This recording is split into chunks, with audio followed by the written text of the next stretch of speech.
पहले कितनी अच्छी शिक्षा व्यवस्था थी कि गुरु के यहां शिष्य पढ़ने जाता था। अब वो जब बच्चा था, जब वो बच्चा होता है गुरु के यहां जाता है तो श्रेष्ठ आचार्यों को देखता है तो श्रेष्ठ संस्कार सीखता है। उस समय ना उस पर मोबाइल होता है, ना उस पर टीवी होता है, ना उस पर कोई और होता है। वो केवल गुरुकुल के श्रेष्ठ वातावरण को, वैसे ही उसका चरित्र बन जाता है। तो भगवान गुरुकुल पढ़ने गए और बहुत कम समय में सारी विद्याएं सीखकर वापस आ गए। अभी रामायण से अगर हमारा देश चलता, अभी खैर नई शिक्षा नीति में डाला गया है कि एक विद्यार्थी कितनी भी डिग्रियां, कितनी भी उम्र में फॉर्म भर सकता है। अभी ये आ रहा है, पहले यही था। आजकल एक बच्चा अगर मास्टर डिग्री लेता है तो पढ़ते पढ़ते वो बुढ़ापा आ जाता है। यानी 12वीं क्लास पास करने में ही 18-20 साल के बच्चे हो जाते हैं। कितना लेट बच्चों को जानबूझकर ये प्रशासन की नीति है। अरे भाई, जो योग्य बच्चे हैं, अगर 15 साल की उम्र में कोई बच्चा 12वीं पास कर सकता है, आप दीजिए ना मौका उसको। अब क्लास में सब तरह के बच्चे होते हैं, 30% नंबर वाले भी हैं और 99% नंबर वाले भी हैं। तो आप एक साथ क्यों हाँक रहे हैं सबको? जो तेज बुद्धि का है उसे आगे बढ़ाइए। यही होता था पहले। गुरु देखता था कि कौन शिष्य किस विधा में तेजस्वी है, उसी विधा में उसको आगे बढ़ाता था। अब भगवान श्री कृष्ण को देखिए, कुल 64 दिन अपने गुरु के रहे, ओनली 64 डेज, और 64 दिन में सारी विद्याएं सीखकर वापस आ गए। अब आपके बच्चे पर निर्भर करता है कि वो कितना तेजस्वी है, कितनी तेज सीखता है।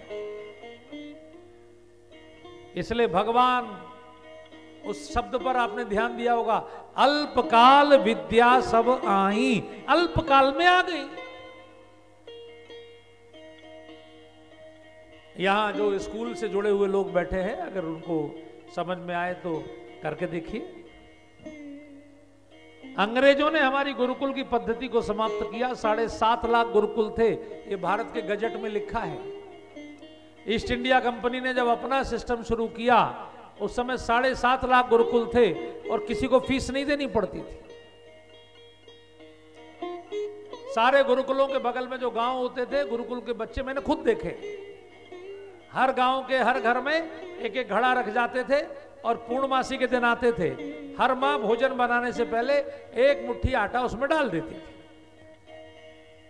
पूर्णमासी तक घड़ा भर जाता था।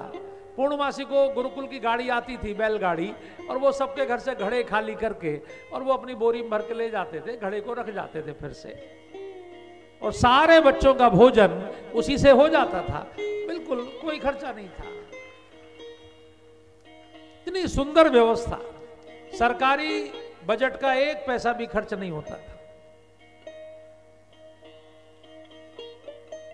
ये गुरु शिष्य परंपरा आज भी, आपका बच्चा कितना भी पढ़ ले, लेकिन अच्छा डॉक्टर तभी बनता है जब किसी अच्छे डॉक्टर के अंडर में प्रैक्टिस करता है।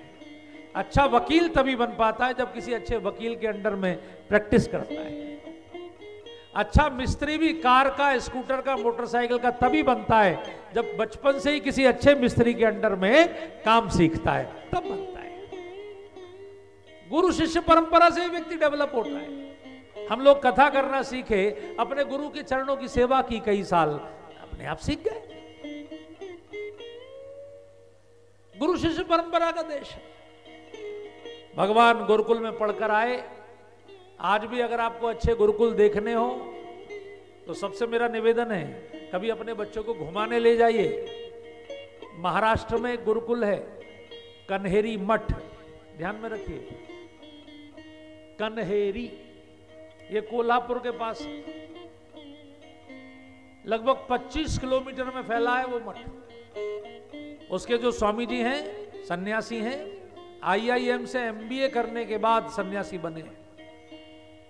उनके जो उत्तराधिकारी हैं वो IIT से MTech। ये जो आजकल बाबा बागेश्वर धाम पर्ची लिखते हैं, मैं उनके यहाँ गया, स्वामी जी बड़ा प्रेम करते हैं हमको, तो स्वामी जी ने हमको बिठा दिया और अपनी 7वीं क्लास में पढ़ने वाले 2 बच्चे हमारे सामने बिठा दिए और उन बच्चों से कहा इन महाराज जी के बारे में जरा बताओ। तो उन बच्चों ने हमारा चेहरा देखना शुरू किया। 1 मिनट बाद उन्होंने बताना शुरू किया। बोले आपके घर के सामने जहां आप रहते हैं 2 नीम के पेड़ हैं। उन्होंने कहा आपका जो ड्राइंग रूम है उसके अंदर इस कलर का पेंट है, सोफे का कलर ये है, आपकी रसोई में जो फ्रिज है वो इस कलर की है और फ्रिज के अंदर ये वाली मिठाई रखी है। तो मैंने उनसे कहा स्वामी जी ये कैसे? बोले ये कोई चमत्कार नहीं है, ये हमारी विद्या है भारत की, इसको त्रिनेत्र विद्या कहते हैं। सामने वाले के चेहरे को देखकर ही आप बहुत सारी चीजें लगा लेते हैं, ये विद्या है। अब उसी का चमत्कार हो गया, उसी पर